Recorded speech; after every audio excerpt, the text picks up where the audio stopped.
Hello and welcome to Misrepresented the Podcast. I'm your host, Lynn, and my co-host. It's your girl, Truth. Welcome back to another episode. We're going to get into some things today. Definitely going to keep it black this episode. Should I just go ahead and Who's get black? right into it? Who's black? In this room. I'm just kidding. Hi, y'all. Here's Blackie. Side eye. Bombastic. What are we going to talk about today? Okay, so we're going to talk about some coonery, if I can. Not this word again. Not this word again. There's layers to this. There's layers, and we're going to get into all of it. But firstly, let's just talk about the incident. So TMZ caught Michelle Rodriguez, obviously intoxicated, saying that the white people's superheroes, right? The minorities are stealing the white people's superheroes. Should we replace the white people as the villains?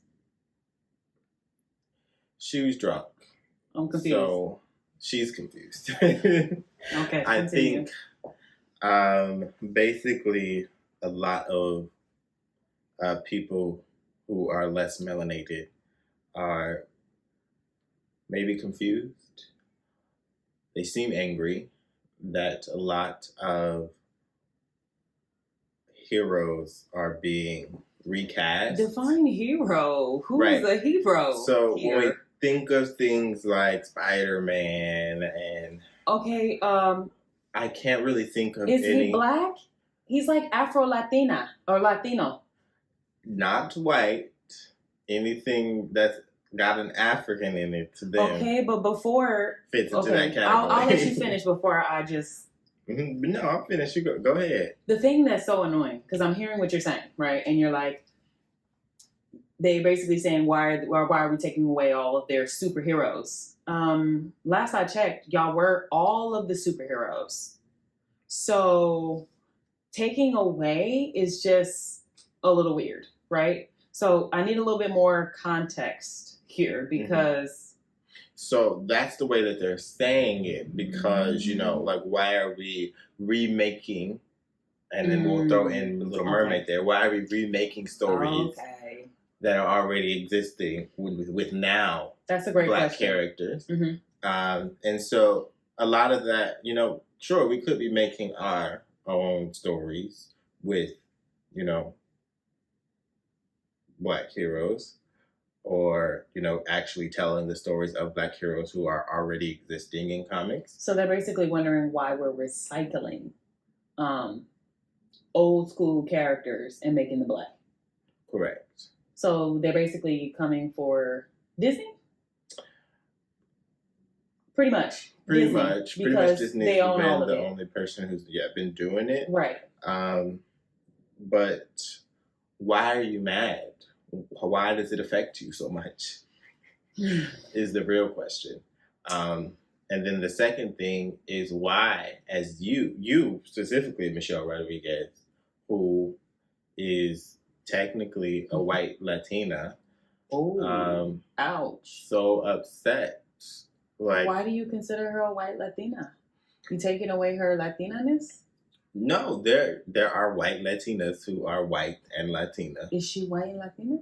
So this is what Or you just this is what I would say. No, this is what I would say. So the way that race works in America has evolved. Before, and there were things like the brown paper bag test. Basically, this is the only thing that they're using to define you as black today. Okay? Stop it. And if you are light enough, typophenically not black, no matter if you are anything other than white, you are white passing and therefore white. Because the way that the actual demographic is changing, white people are more, inclusive of other non-white, phenotypically looking white people. And as you can see, a lot of people in the Latin community are now self-identifying in ways that are historically white and racist. And I will say that this has been my experience even on my college campus with the Trump era.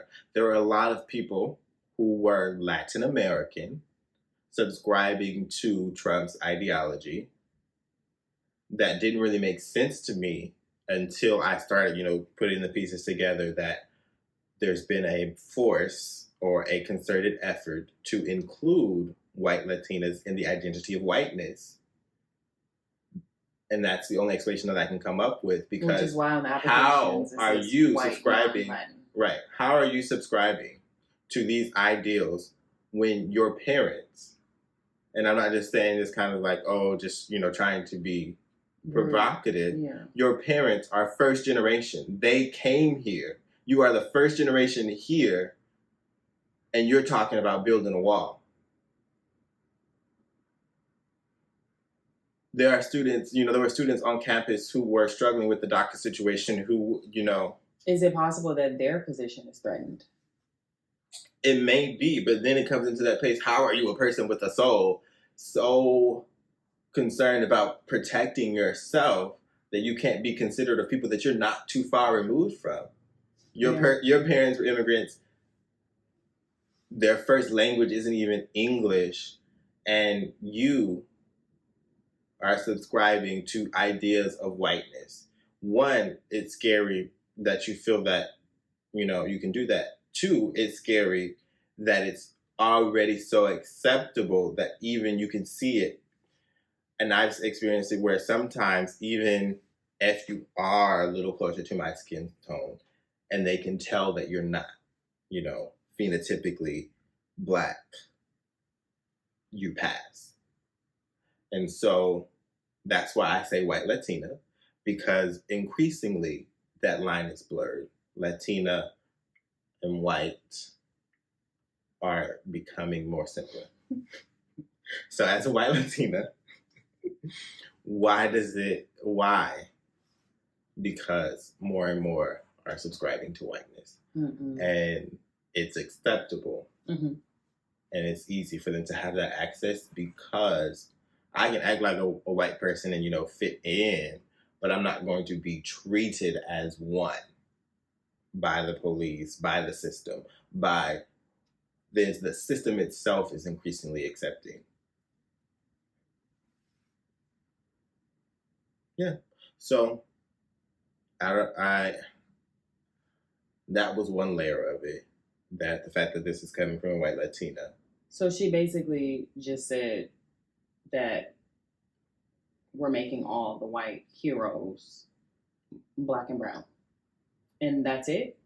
Right. Basically, she's saying, why are we changing things? Why are we letting these minorities come in and take superhero roles?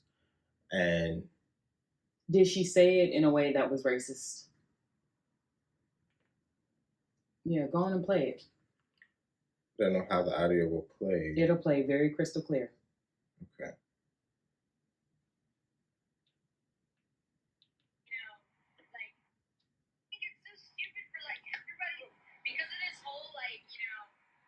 Minorities and Hollywood things, stop stealing, all the white people's superheroes. Make up your own. You know what I'm saying? What's up with that? I think it's so stupid for Okay. Let me ask you this. Stealing. Stealing. Oh, that's so funny. Wow. Okay, so there's two things to this. One, I want to point out that she did say stealing, which is so funny because whenever Black people do something, it's automatically associated with thievery. But let's not forget Elvis Presley and all the songs that he stole, right? He just borrowed them. Right. Everyone else is just like borrowing, right? Like when Katrina was happening and the white people were going into the stores and the Black families were going into the stores and taking things that they needed. The Black people, it was stealing. The white people, it was trying to survive, right? So one, what she said had some truth. It's how she said it, right? She did have a little racist tone to that by simply saying stealing. Honey, one thing you need to understand is Black people ain't stole shit. You need to get that through your thick skull, okay?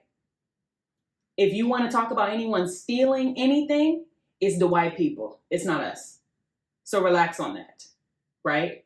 And you have been so washed a couple of times that you have failed to realize what has maybe even happened to your people. Yeah. So we're not even going to go there. You were drunk. Your truth came out because, honey, we all know when you're drunk, the truth comes out. Right. It's not a secret anymore. We now know how you feel. Now I'm going to speak from a Black perspective that I absolutely agree that we do need our own stories. I don't agree that we stole anything, but I do think that we need our own stories. I would have loved to not have a remake of The Little Mermaid.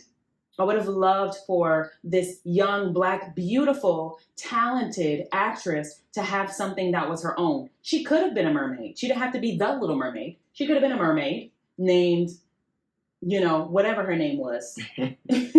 She could have been a mermaid with a different storyline, hitting her notes and giving us something new. I feel that she deserved that, right? Mm-hmm. I was so worried. I was so concerned when I heard that this beautiful little baby, Halle Bailey, was going to be playing The Little Mermaid. And I remember having a conversation with Black friends of mine and expressing my discomfort with how society, hence Michelle Rodriguez, who I was a huge fan of until today, right? I was concerned about protecting who she is because of how society treats us, right? I knew that when she got into this role, no matter how great she did, people were still going to come with the buffoonery and mock her. Mm-hmm. So no one's stealing anything. They came to her, they found her and asked her to do this role because of the range that she could provide to the character Ariel. Now, I would have loved, again, I'm going to reiterate, for her to have had her own storyline. I think that would have done her more justice. Mm-hmm. And even when you look at Black Panther, everything that Disney does, no shade, everything that Disney does is almost like a remake. Notice how The Lion King, Black Panther, the similarities. I'm a huge Lion King fan. You cannot tell me that Black Panther and The Lion King did not have similarities. Like the scenes with the dad dying and, mm-hmm. Come on, So I think Disney, it's on theme because they're in their era of live action remakes, which is why they did The Lion King, which is why they did Cinderella, they did Aladdin, they did Belle. When did they do Cinderella? I forget. It was a while back. But they did do with Brandy? No, that was our version, but we're gonna get into that too. Okay. But no, they did a live action. It's been so long ago that I can't remember who the actor was that played it, but they did a live action with human people. It wasn't animated, and some of the stories they had to still do animated as close to real live action as they could with The Lion King. So that is a theme that they have been doing the Lion King alone with too. Beauty and the Beast and all of those things, Mm-hmm. And then there was a big uproar with, people being uncomfortable with the person being the teacup and whatever being gay, but they were okay with, Belle fucking on a beast, or being romantically involved with the beast. So, that happened in that era. And then, so now... Buzz Lightyear, they had issues too. Right, but that was still like an animated movie. But so the thing is that Disney has, it's not out of theme for them to make live action versions. However, I do think that it's an effort, or I guess a marketing scheme, to be more inclusive and reach a broader audience. They know what the Black dollar does. But when you do And Coco, so and you do what was the one where what they did Coco, didn't they? Mhm. And then they also did the one that was we don't talk about blue. No. Encanto. Okay. So you have the capability to do it. You give us fucking Princess and the fucking Frog, and you scare half the children out the fucking theater. Sorry, but not. Right. So there's this part of trying to bring in the Black dollar while also protecting their investment by making things that are for us, in my opinion, multicultural. Because why did it have to be an interracial relationship in, The Mermaid? If you were going to, decide to go with a Black person, and even with our version of Cinderella, the main character male was Asian. It's kind of like they always make our stories like interracial as opposed to a Black story. And those animated films were Latin American culture through and through. You see what I'm saying? And so we don't really have things like that. And and that's why I want that, as opposed to making the Little Mermaid again and throwing this poor beautiful girl up to be crucified by society, hence Michelle Rodriguez. Right. So I definitely think that we are sorely lacking. And I'm not really sure. I haven't really heard many voices in the industry on why we don't have that. We have great creators who aren't really in the animated space, but like Jordan Peele has created just Black movies that aren't really, some of them about, being Black. Or some, like Nope was just a Black main character film that was just a film that you could enjoy. It wasn't something you just had to, relive the trauma or experience of being a Black person in America. And I loved Us too. And you talking about Tyler Perry's movies? Because slip that in there. Because Jordan Peele has done, things like Get Out, where it was, about. And I will say that Jordan Peele, as far as cinematography wise, like just the shot choices and things like that, is very artistic through and through. The actual story itself. So all around, he's like just a Black creator who's very good at what he does. I love Jordan. And when it comes to the world of Disney and things like that, we don't have any stories, and I don't really think we have the creators as well, and that comes into play with the white Latinas having more space in those places to create things, to have a voice that we don't have. Black people be so hated. Jesus. And the crazy thing is, we love those movies. We support those movies. I might even consider watching Encanto tonight just because you brought it up, because I love those movies. But yeah, it's interesting what gets valued and what stories get told for us that aren't really by us. Drops the mic. And that's all I really had on the agenda regarding that. So, well, I have something. Oh no! What do you have? I found something quite interesting. Anyway, I found something very interesting. So I have always kept, when my grandfather passed away, his newspapers. Mm-hmm. And this newspaper is from June 9th, 1968, when Robert F. Kennedy was shot. Oh, wow. And you know how we've been talking about reparations. Mm-hmm. Do you remember when I shared a video with you about Palm Springs in California? Yes. It used to be a Black city. Yes. What do you remember about it?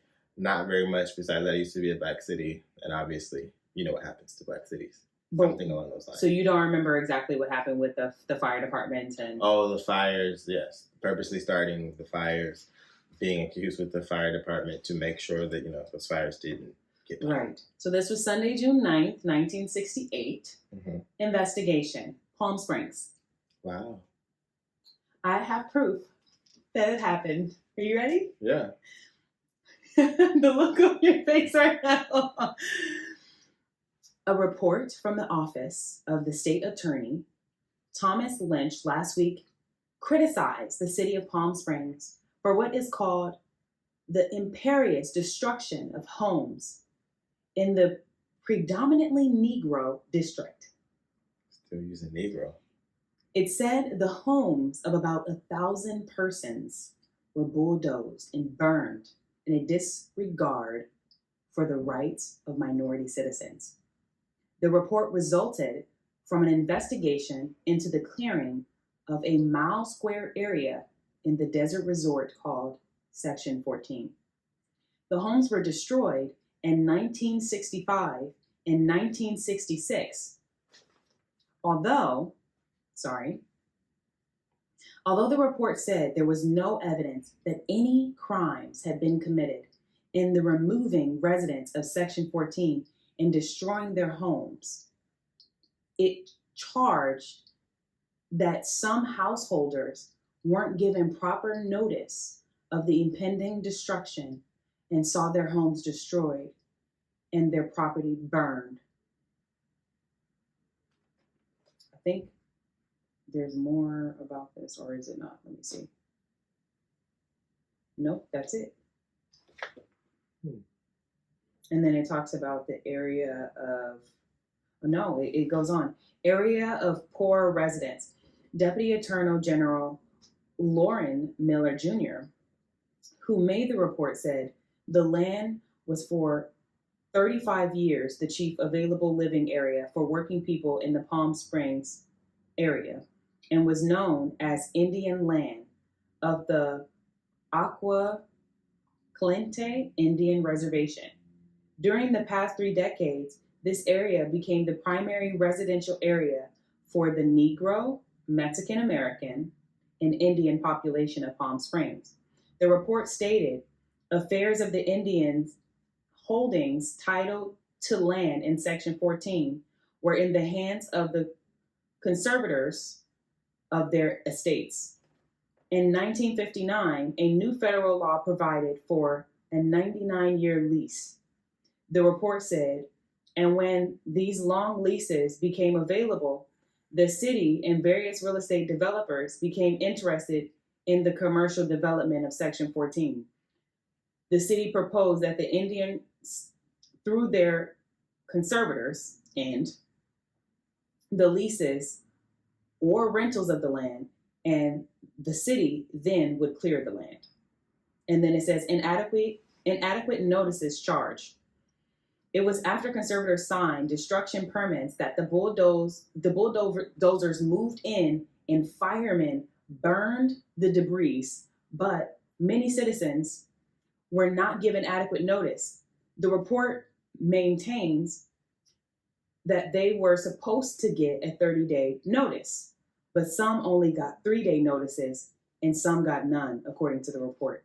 Ernest J. Moore, a neighborhood worker in the anti-poverty campaign, made the complaint to the governor, Edmund G. Brown, that stated that started the investigation. Moore said the service population of Palm Springs no longer had a place to live in the city, and many were forced to commute to work from Banning and Belmont, 25 to 30 miles away. Mayor Howard Weffels of Palm Springs said that the charges in the report were probably very grossly exaggerated. Wow. He said probably. That won't stand up in court. Probably. Probably. Isn't that crazy? Yes. How I sent you that and then I have the freaking article in my house? Like, to me, I don't think that certain things are by coincidence. Yeah, that's crazy. And on the front page is a dead Robert F. Kennedy. Did you know I had that? I know you had this. I didn't know that same story was in here. Right. They was calling us Negroes. That was in 1968. Mhm. That was before. So it was Martin Luther King in April of 1968, and then him, because I have Martin Luther King's Los Angeles Crusader too. Crazy world we live in. Very crazy. I felt like let's share it because I think the last time we talked about it on the podcast, and I was like, how cool that I found this, and I would love to share the fact that it clearly is true. Mm-hmm. An article from June 9th, 1968 doesn't lie. Mm-hmm. And just reading it, it sounded very interesting. It seems like, if I understood correctly, the land was tribal land under a conservatorship. By who is the question, because whoever was the conservator of that land was the one who gave permission in cahoots with the local government to make sure those people. What if it was the government? Right. And which that's is why they're talking that's about why they reparations. use that kind of wording. Oh, the conservators, let's give these lands to the tribal people. But under a conservatorship, right. Who's the conservator? Right. What I wanted to say is, it seems like reparations is due to more than just Black Americans.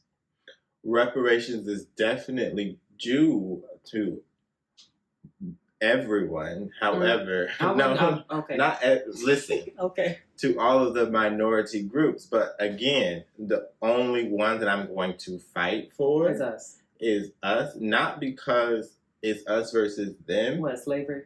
Not even slavery. Every group has gotten something.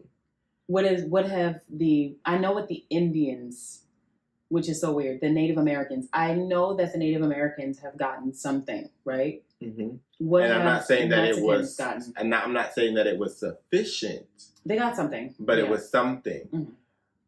The land that was quote unquote taken, it was purchased. It wasn't just we're taking this land and we're not compensating you. Right. It wasn't a fair compensation, but that Louisiana purchase was a purchase. It wasn't like we're taking this from you and not reimbursing you. You didn't make any effort to giving back something monetary to Black people for all that you have taken. And if we did want to create a budget sheet, the amount, if it was a quantifiable amount, we would own the United States. What Black people contributed to the United States. We made them rich. We made you who you are. The United States could not have competed as such a young country. It could not have competed in any realistic circumstances on a global stage without the free labor that it had gotten from slaves. There was no way it could have been competitive with Britain and China, Russia at that time without all the free labor. And so America as it stands would not exist without the input of Black Americans.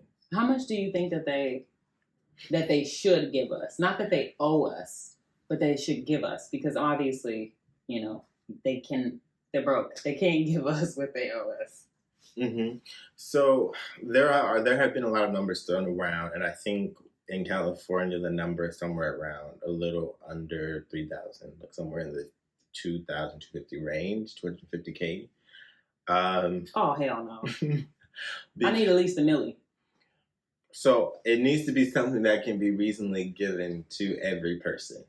And again, every group has been compensated. It was never fairly, but they were compensated in some way for the mistreatment that they received. And I think even giving every Black person $50,000, even at the low end, just like $50,000, if people are smart, that's enough to affect real change. I don't think so in California. But what I was gonna say is this. Mhm.